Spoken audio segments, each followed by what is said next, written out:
Hello, and welcome to the list of my personal favourite hit songs of 1992.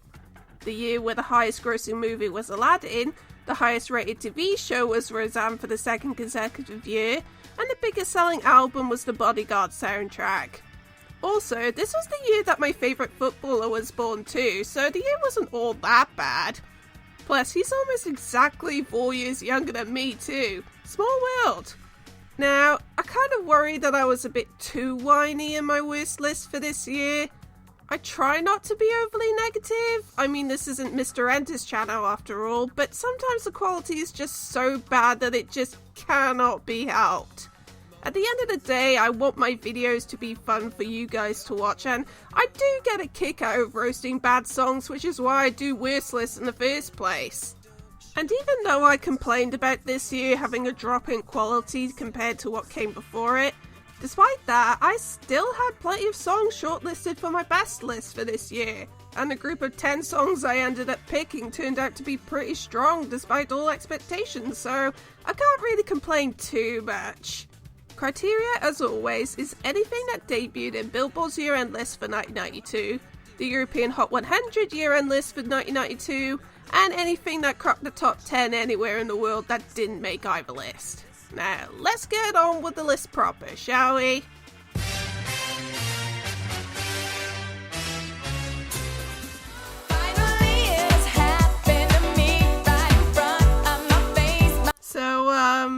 Yeah, I think it's fair to say that the queer in me is really jumping out with this pick, considering that this song has somewhat of a history in the community, as it was part of the most iconic scene of Priscilla, Queen of the Desert, which, by the way, is an absolute must-see movie if you haven't watched it already.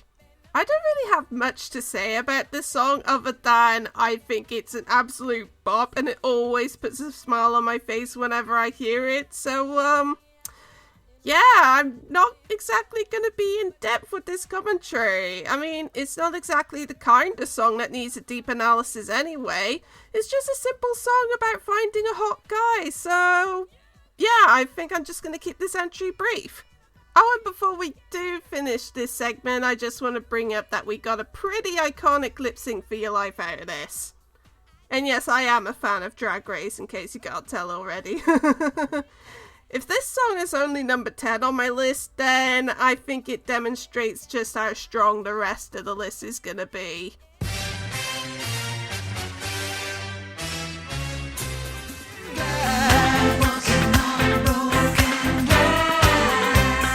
1992 was the year where Annie had a big solo success.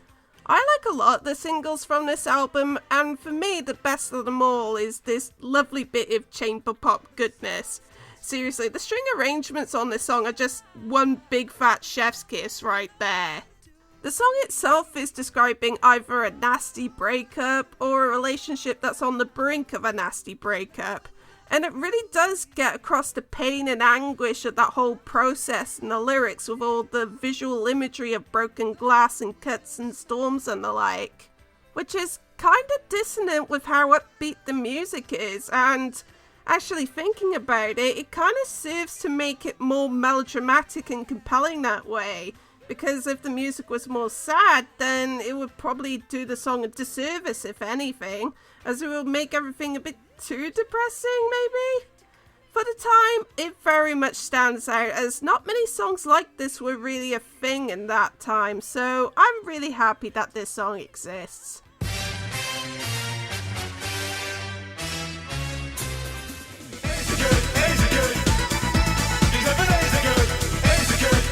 You know what best hits of the year list is strong when this song only gets to number 8. But yeah, it goes without saying that this song is an absolute banger of the highest order. Now for you Americans watching who don't know what this song is, this has quite the story attached to it, because at the time it garnered a buttload of controversy as the main hook of the song was not exactly subtle in glorifying drug use. The band tried to pass it off as this character piece about someone called Isa, but most people saw right through it. And you have to keep in mind that back in the 90s, drug use was much more controversial than it is now. Nowadays, it's very much small fry in the hierarchy of celebrity scandals, but as a kid in the 90s, I remember being drummed into me at school that if you took ecstasy even once, your brain would pretty much leak out of your ears and die.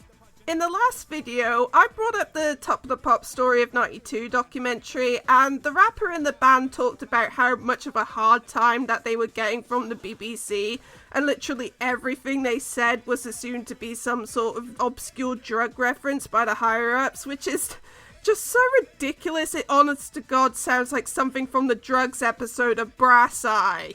This song spent 4 weeks at #1 over here, and it very easily could have been for a lot longer if the band didn't pull the single from shelves.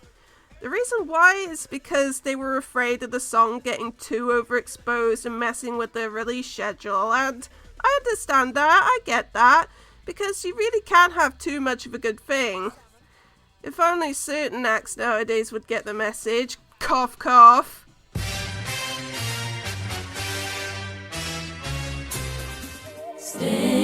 Stay with.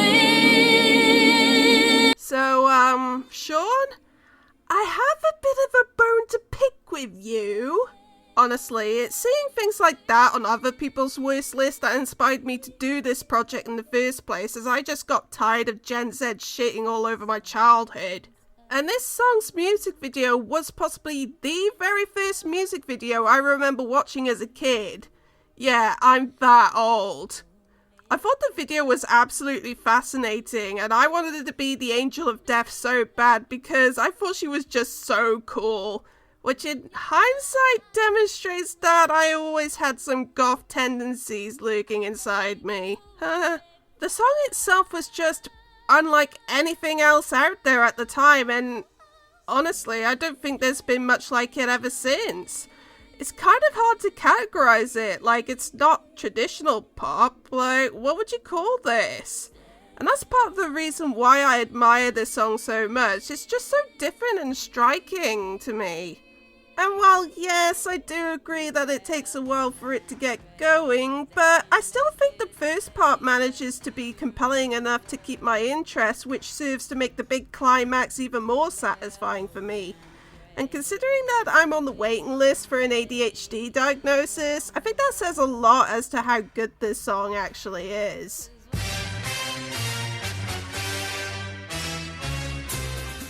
Everywhere you go, always take the weather with you. Yeah, I've said before in a previous video that I'm half Kiwi, so it shouldn't come as a surprise to any of you that I put a Crowded House song on one of my best lists. And while yes, the Aussies will try to claim them, technically the band were based in Melbourne, but most of the band, including the main songwriter, are New Zealanders, so as far as we're concerned, they're ours. And also we're claiming Pavlova too while we're at it. But yeah, I have a very strong nostalgia connected to this song, because I feel that it has followed me around for as long as I can remember. And yes, of course, it's another one of those Kiwi classics that reminds me of home whenever I hear it. If only I took the hot weather to Wales with me. Just everything about how the song sounds, the melody, the harmonies with the singing, it's just... how can you not get swept away by this little pop gem?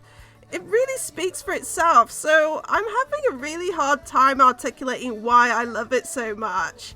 That's what I struggle most with in making these best lists, because as much as I want to share my favourite songs to everyone, when it comes to actually explaining why, I just end up babbling nonsense and repeat, oh, I just love it over and over again, so I hope you guys can understand.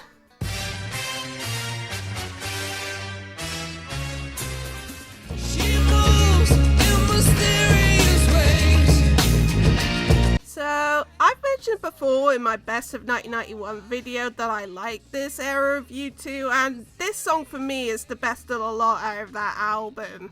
I didn't get to mention it when I talked about The Fly in that video, but this album had a famously troubled production, and so much so that you could probably make an entire What Happened episode about it, and from what I read, this specific song was probably the most difficult to put together out of all the songs on that album. To cut a long story short, basically it started out as an awesome bass line that they wanted to use. And by the way, in the finished product, the bass line very much is what makes this song. But they couldn't figure out what to put around it. Eventually, after a lot of squabbling and stress, they eventually experimented with some funk guitar, which they liked a lot, and then added some groovy drum beats, and voila, you got the final song you're hearing right now. While it can sometimes be a detriment to spend too much time working on a single song, I think this is a case where I'm glad they really strive to find something that worked, because all those aforementioned elements put together create something really impressive in my opinion. Who would have thought that U2 of all bands would create something so legitimately danceable?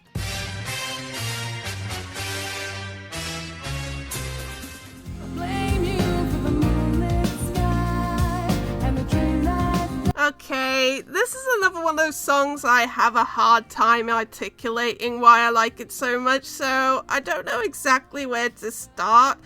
I just really like the whole aesthetic of how this song sounds. It has this dreamy acoustic kind of quality to it. And also I just like songs in general that talk about stars and space and stuff like that. In terms of subject matter, this song is almost kind of philosophical, as it's basically questioning whether mankind has advanced so much to the point where there isn't anything left to discover or innovate anymore. And it definitely poses an interesting question. At what point does innovation stop? Personally, I think that there's still so many possibilities left out there in the world. I mean, movies have been trying to push the idea of flying cars for decades now, and we're still not anywhere near close to achieving that yet. But the idea of a stagnating world does scare me a little bit. And considering some of the horrible regressive stuff that we're going through in current times, there is some real food for thought, I think.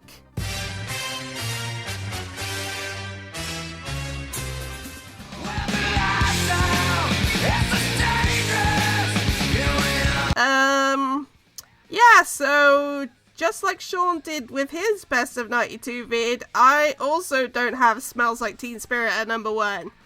But when you see the two songs that are above it, I think you'll understand why. And don't worry, it's not another Baby Got Back placed higher situation here.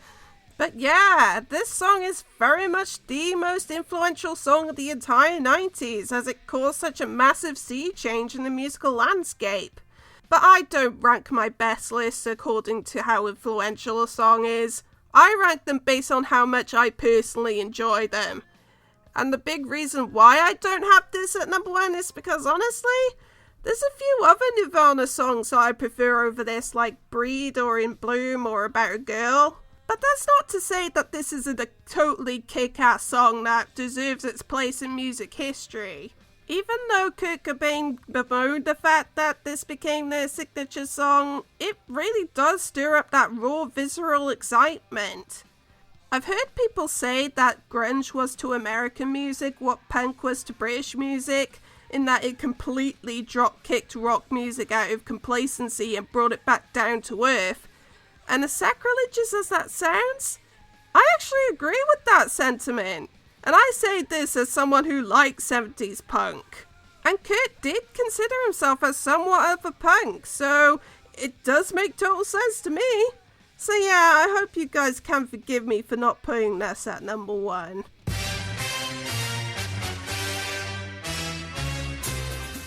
I don't care about you, it's Friday, I'm in love. Okay, do you see what I mean now? It shouldn't come as any surprise to you that I really do like The Cure, so much so that I actually went to see them live a few days ago.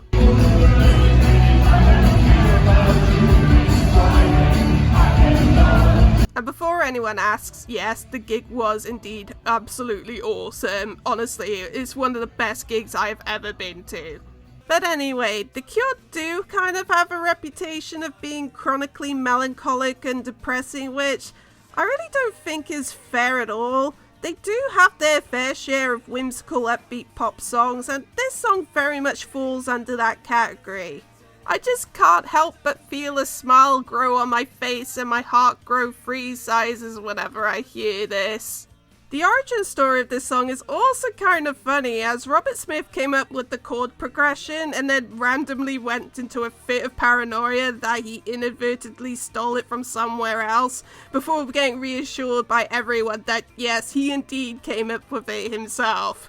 This is pretty much their most famous song, and I think the reason why it is because the whole gimmick of listing the days of the week is very memorable, so your average Joe will go, oh, it's that song, the song about Fridays. I know that was certainly the case for me as a kid.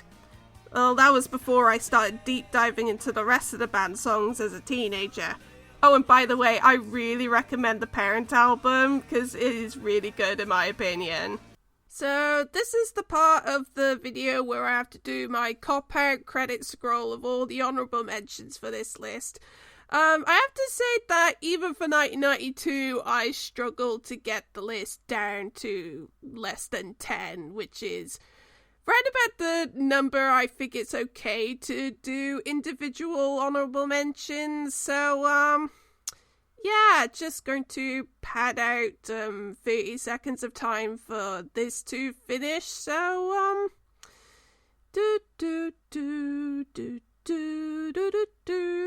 I don't know what tune I was trying to sing there. But anyway, that should be all over by now. So before we reveal my number one pick, let's do a quick recap of our top 10.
So I've already professed my love of the KLF in my last two best lists, and for my money, this is the absolute best single they ever put out, in my opinion. And even by their lofty standards of weirdness, this was a pretty ballsy choice to get a bona fide country music legend on one of their songs. And surprisingly, it actually works really well. Partly because of the utter absurdity of getting a legend from a completely different genre of music to sing about ancient civilizations from Moo Moo Land is part of the charm. It crosses the line of being so goddamn ridiculous that it becomes legitimately absolutely amazing. I actually remember hearing this song as a small kid and liking it back then, not knowing who it was by or what the song was called.